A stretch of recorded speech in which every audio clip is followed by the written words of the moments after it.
welcome to my talk, The Future of Custom Scalars. My name is Marek. You can reach me at Twitter and GitHub as Marek. I'm a software developer here in Sydney with Atlassian. I'm also the creator and one of the current maintainers of GraphQL Java. So what are we going to talk about today? We will look at custom scalar challenges. What makes custom scalar challenging in some aspects? We will look at how a new property called Specification URL in the GraphQL specification will make tooling around custom scalars better. And we will actually look also really into the future a little bit, and I will give you a short sneak preview about how we will improve the specification hosting around custom scalars even more in the future. Okay, let's start a little bit in the beginning. As a reminder, scalars are the atomic types of GraphQL, which means next to enums, every type you have is actually made out of scalars or enums. The built-in scalars are string, int, boolean, float, and ID. And additionally to this, you can actually define your own custom scalars next to the 5 built-ins. And every scalar which is not a built-in scalar is called a custom scalar. Just to give a little bit history lesson, this is not something new. Custom scalars are available in GraphQL and inside the GraphQL JS reference implementation right from the start when it was published in 2015. So common custom scalars we see are, for example, long, URL, JSON, and datetime. Long is just more, give you more range to express value than integer. URL JSON is an interesting one, which is kind of an escape hatch from the GraphQL type system. So in the overall picture, it's really important. Actually, it will give you the opportunity to say you have something that is structured as JSON, but you can't or you don't want to give it a type system around. So this is where the JSON scalar comes into play, and it's really important.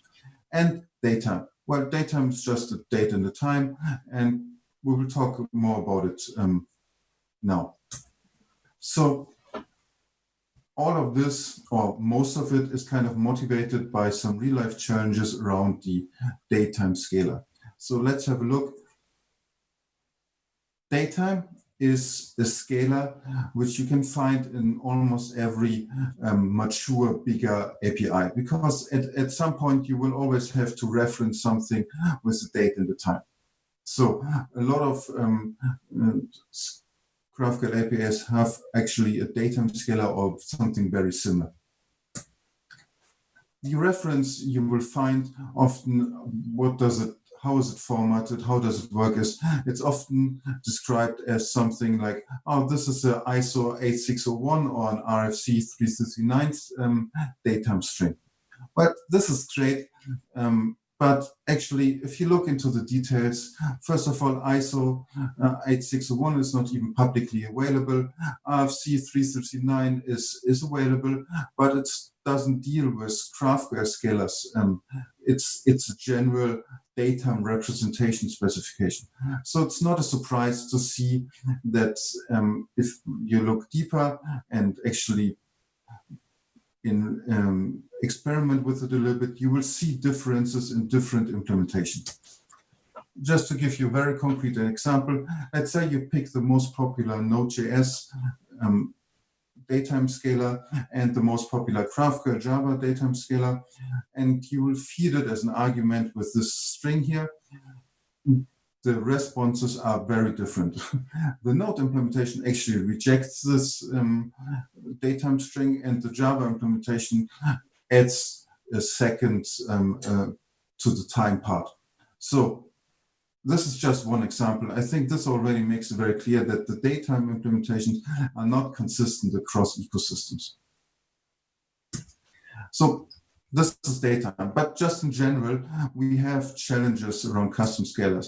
And the most obvious one, which I just described on daytime, is it's a black box implementation. You don't know anything about a custom scalar, really. You have a description property and the name of the custom scalar itself, but the description property is never used to really fully describe the custom scalar, and it's actually not intended to do. So additionally to this, you have a black box, but additionally to this, you don't have any overview around custom scalars in general, like which ones are available, which ones are frequently used. So what now? And I will throw a bunch of questions at you, and none of them have a good answer, but let's get through them. Let's say we want to build define new built-in scalars. This is a not bad idea, but then you suddenly face questions like, okay, how do you actually define the right built-in scalar? Like, let's assume you take daytime and you want to make it like from a custom scalar to a built-in by defining it inside the GraphQL spec. What is the right format for a daytime scalar? It sounds it sounds maybe easy at first, but it's highly non-trivial, and there are a lot of different daytime implementations out there, and you will inevitably break existing daytime scalars. So this means, what about the existing rules? Let's assume you take an opinionated stand and you say, let's define a daytime scalar or a URL scalar or something similar complex. You will find, oh, what happened to the current implementations? So do now all future GraphQL server need to implement the new built-in, but this means it's a breaking change, and GraphQL has a very high priority around not breaking anything, and stability and non-breaking changes is like one of the pillars around the GraphQL ecosystem. So this doesn't sound like a good option. Also, why is scalar actually more important than B? Like, who defines this? Like, okay, daytime is kind of obvious, not totally unimportant, but maybe there are much more need for URL scalar out there. It's very hard to say. You certainly would go into the wrong direction one way or the other if you take this approaches, or like you tackle this problem in the way outlined here. Okay. I want to take a second and step back and talk about the GraphQL working group. The GraphQL working group is, when I say we, I mean the people from the GraphQL working group. And this is an open group which meets every month online. Its focus is the GraphQL standard specification, but in general, you can address all topics which are around the GraphQL ecosystem or the general GraphQL community. So this is very important. This is not a closed secret group where you need to get some invitation or so. It's the opposite. It's a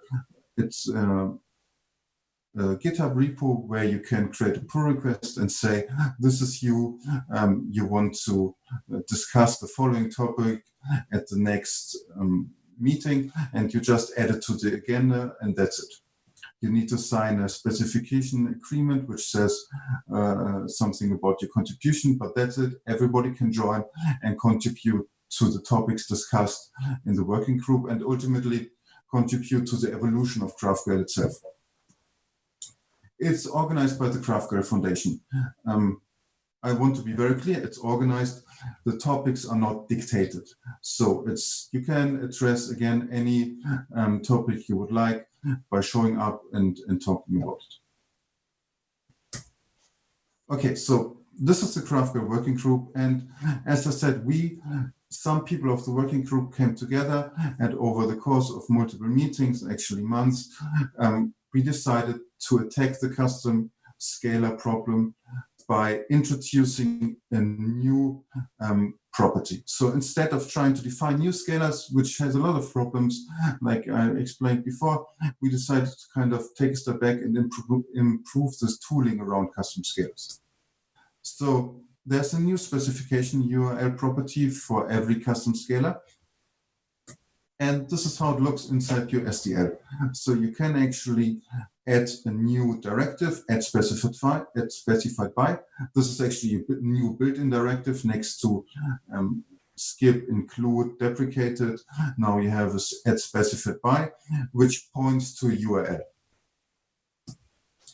Very, very important.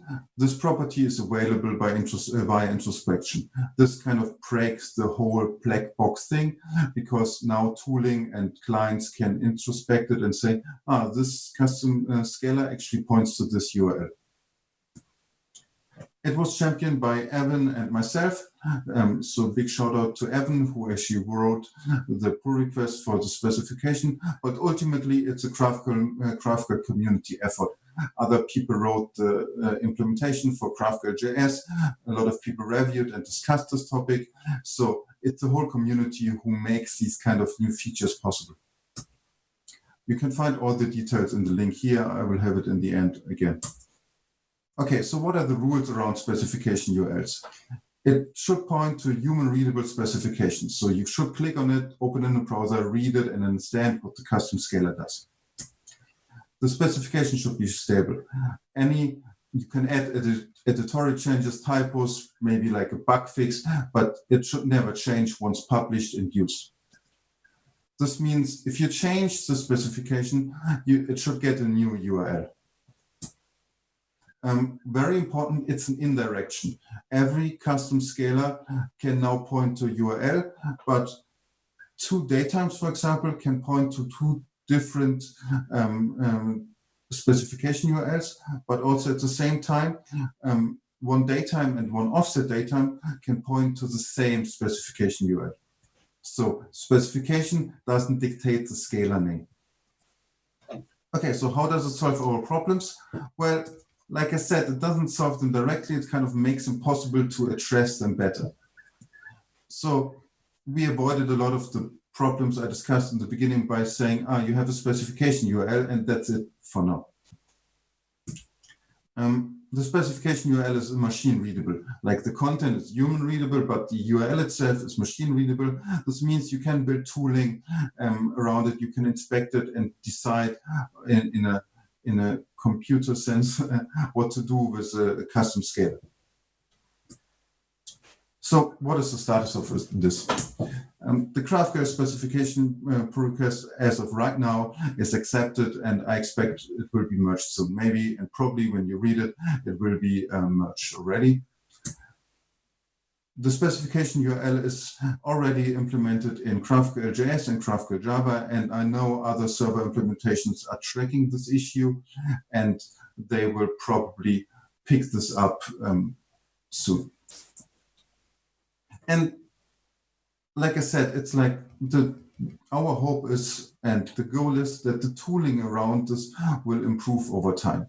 So for example, I really hope to see some code completion inside GraphQL or other client tools, which allow you to kind of validate your custom scalars in your while you're typing and without sending it to the server.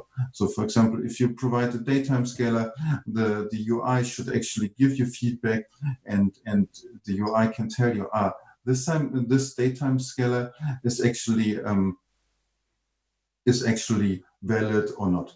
So very similar to int or like a Boolean, where you get all the features around the type system now.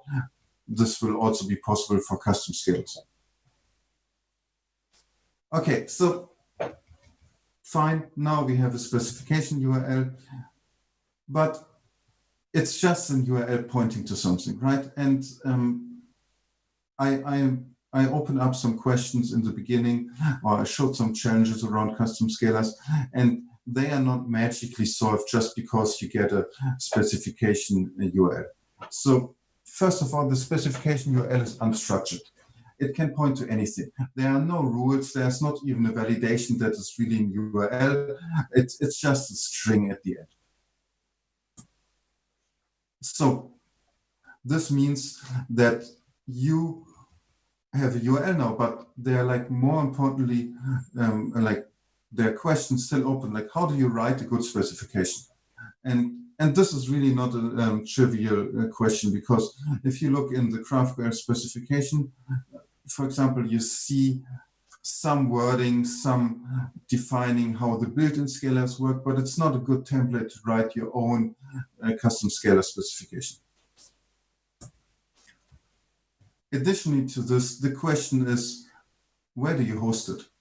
Okay, so this may seem trivial nowadays to host something somewhere, right? You can buy a URL, or you get a URL or a domain for free even sometimes, and you can write something and host it somewhere, and people reference it and say, look, my custom scalar behaves according to this specification hosted at myurl.com or so.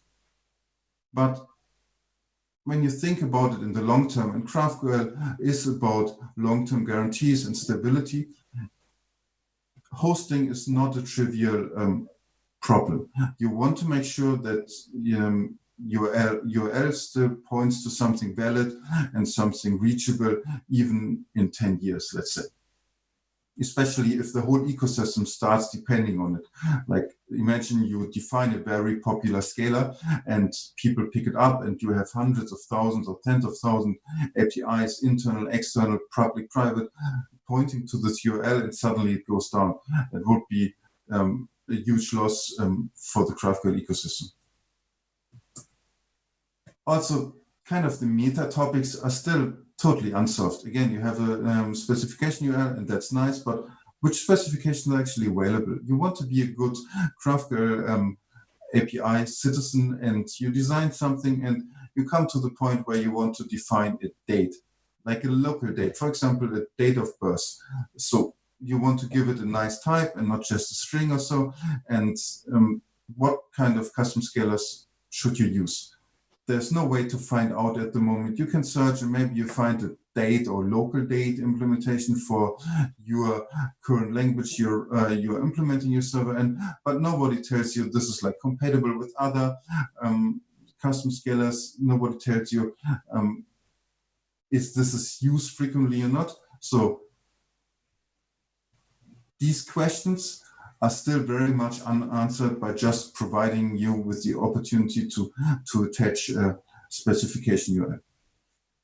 So this is where our kind of sneak preview starts, and I'm talking now about something that is very much still in progress. We are not sure about the details, so please take this with a hint that this is not set in stone what I'm talking about now.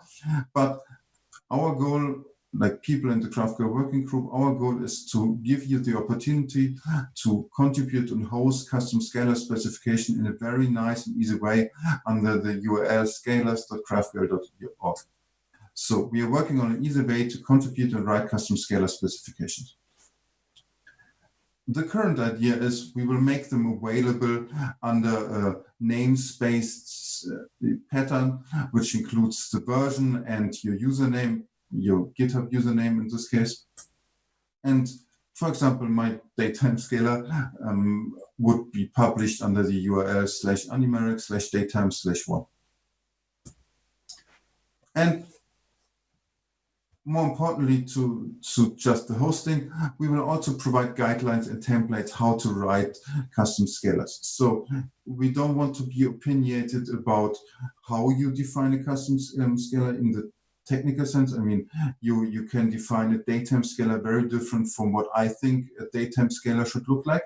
This is totally fine, but we want to have consistency and guidelines around how to write it and how to formalize it and how the layout and the specification itself should look. This will make it easier across the GraphQL ecosystem for people to adapt, understand, read, contribute back. So unopinionated about how the scalar should work, but we are opinionated about how you write it and specify it. A big warning, this is not finalized, so this could all change very much in the future. Thank you very much. You can find some links around what I talked about here. Thank you very much. Hey everybody, welcome to the question part. So I'm going to answer a couple of questions that came up so far. One of the first questions is, what are some of the most common custom scalars you come across? Question from Kurt. So one of the most common scalars I've seen certainly is datetime or something related to date, simply because when you reach a third complexity for an API, you will always have something related to date. So datetime is certainly on the top of my list, but there are simpler scalars I see quite often, for example, URL or email, or sometimes maybe even something like log, where you want to represent a number which is bigger than the normal integer range. So these are the top ones out of my head. And as a follow-up, have you seen a lot of custom scalars available in open source?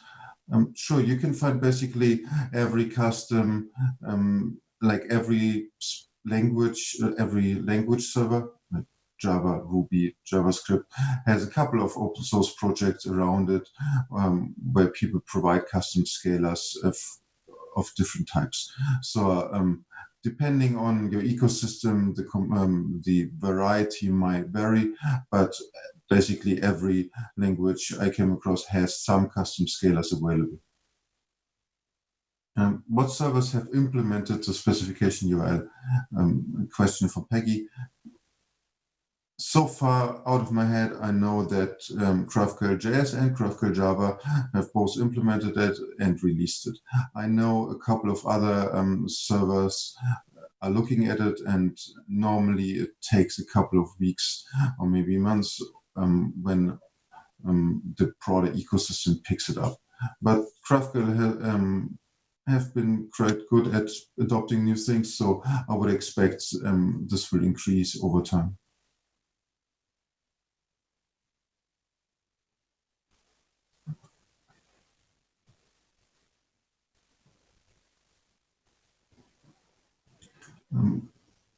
Will the software behind scalars.graphql.org be open source so that there can be self-hosted versions for private APIs?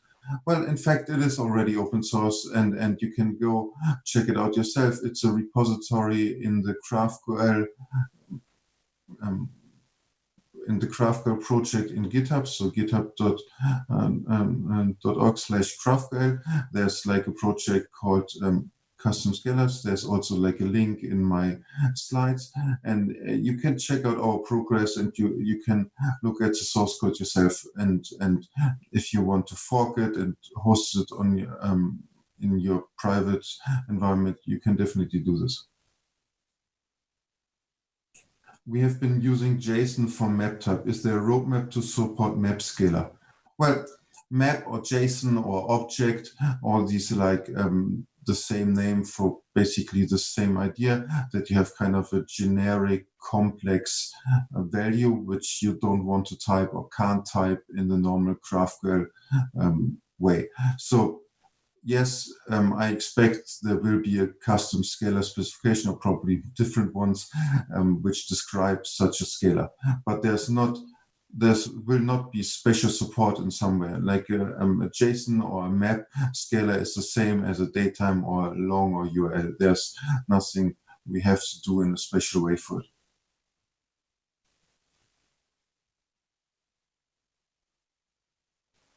How can people start contributing to the custom scalars project? Well, similar to the question before, I would recommend that you have a look at the GitHub repository, and you can also start joining the working group meetings we have every month, and have a look what possibilities are there.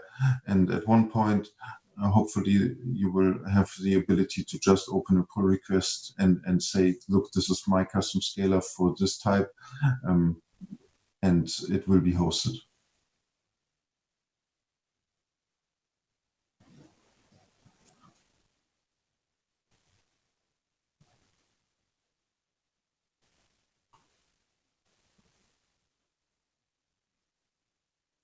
Are custom scalars alone sufficient for input validation, or do you think they need to be accompanied by constraint directive?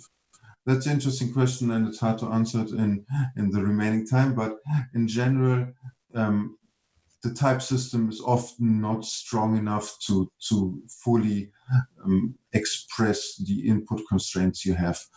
For example, a string should be not null, but it should also not empty and even be formatted in a way. So it's a little bit tricky to express everything in the type system. So like a custom scalar could be very well used to define a more restrictive input value. Yes, and when you describe it in a nice way on your custom scalar specification, it might be a good way to express more complex but very well defined input types.